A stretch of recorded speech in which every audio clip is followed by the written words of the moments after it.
TNPL Tamil. மன்னா மன்னா, என்ன செய்து கொண்டிருக்கிறார் மன்னர்? கண்ணாடி முன்னின்று என்ன பேசிக் கொண்டிருக்கிறார்? நிறை கூடி கிளை பருவம் எய்தி பல வேடிக்கை மனிதரைப் போல நான் வீழ்வேன் என்று நினைத்தாயோ? வாருங்கள் அமைச்சரே. வணக்கம் அண்ணா. நரை கூடி கிளப்பருவ மெய்தி, வராததையெல்லாம் தப்பு தப்பாக சொல்லி யாரிடமாவது வாங்கி கட்டிக் கொள்ளாதீர்கள். சரி விடுமையா, முடிகிற வாக்கியத்தை ஏனும் நான் சரியாக சொன்னேன் அல்லவா? பல வேடிக்கை மனிதரைப் போல் நான் வீழ்வேன் என்று நினைத்தாயோ? நாட்டிற்கே இவர்தான் கேளிக்கை மனிதர். என்ன அமைச்சரே?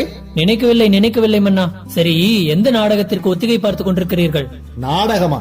அமைச்சரே, இன்னும் சில மாதங்களே இருக்கிறது. நான் போருக்கு தயாராகி கொண்டிருக்கிறேன்.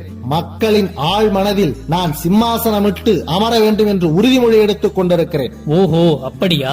நடத்துங்கள். அமைச்சரே, மக்கள் என்றைக்கும் என்னை மறக்கவே கூடாது. அதற்கு என்ன செய்ய வேண்டும் சொல்லுங்கள். நீங்கள் இந்த சிம்மாசனத்திற்கு வந்து அமருவதற்கு முன்பு இதை செய்கிறேன் அதை செய்கிறேன் என்று சொன்னீர்களே, அதில் எதையாவது செய்திருந்தால் கண்டிப்பாக மக்கள் என்றுமே உங்களை மறக்கவே மாட்டார்கள். இதில் வேடிக்கை என்னவென்றால், நீங்கள் மன்னராக இருக்கும் போதே நிறைய மக்கள் உங்களை மறந்து விட்டார்கள். அமைச்சரே, உங்களுக்கு ஒரு திருக்குறள் தெரியுமா?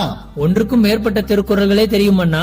நான் சொல்ல இருக்கும் குறள் உங்களுக்கு தெரியுமா? அடடா, இவருக்கு காலையிலேயே கபாலம் கலங்கிவிட்டது. மன்னா, நீங்கள் சொல்ல போகும் திருக்குறள் என்னவென்று எனக்கு எப்படி தெரியும்? வள்ளுவர் தாத்தா 1330 குறள்களை அல்லவா எழுதியிருக்கிறார். சரி, நான் சொல்லுவதை கேளுங்கள். நல்லது செய்தல் ஆற்றீர் ஆயினும் அல்லது செய்தல் ஓம்பு மீன். இக்குறளில் வள்ளுவர் தாத்தா என்ன சொல்லுகிறார் என்றால், மன்னா ஒரு நிமிடம், இது திருக்குறளே இல்லை, புறநானூறு. எது திருக்குறளே இல்லையா? மாற்றி விட்டார்களா?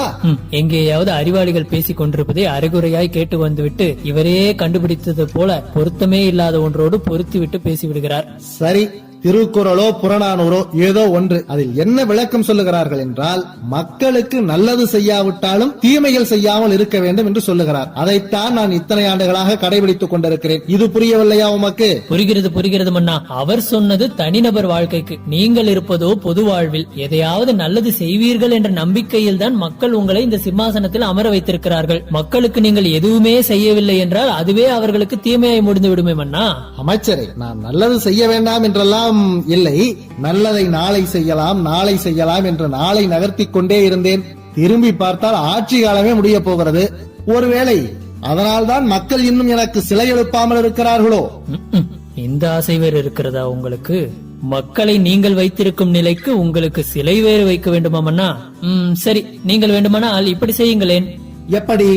சேலம் வாழப்பாடி அருகே நல்ல தம்பி என்ற ஒரு 60 வயதுடைய உழைப்பாளி தன்னுடைய தந்தையிடம் கோடிக்கணக்கான சொத்துக்கள் இருந்தும் அவருடன் ஏற்பட்ட வாய் தகராறினால் அதுவெல்லாம் எதுவுமே எனக்கு வேண்டாம் என்று எழுதி கொடுத்து விட்டு தனியாக வந்து விட்டாராம். கடந்த 20 ஆண்டுகளாக தனியாக வாழ்க்கையை நடத்தி கொண்டிருக்கிறார். நாடு முழுவதும் பல்வேறு மாநிலங்கள், பல்வேறு ஊர்களுக்கு சென்று பல தொழில்களை செய்து பெரும் அளவில் வருமானம் ஈட்டி தன்னுடைய ஊரில் 2 வீட்டு மனைகளை வாங்கிவிட்டார்.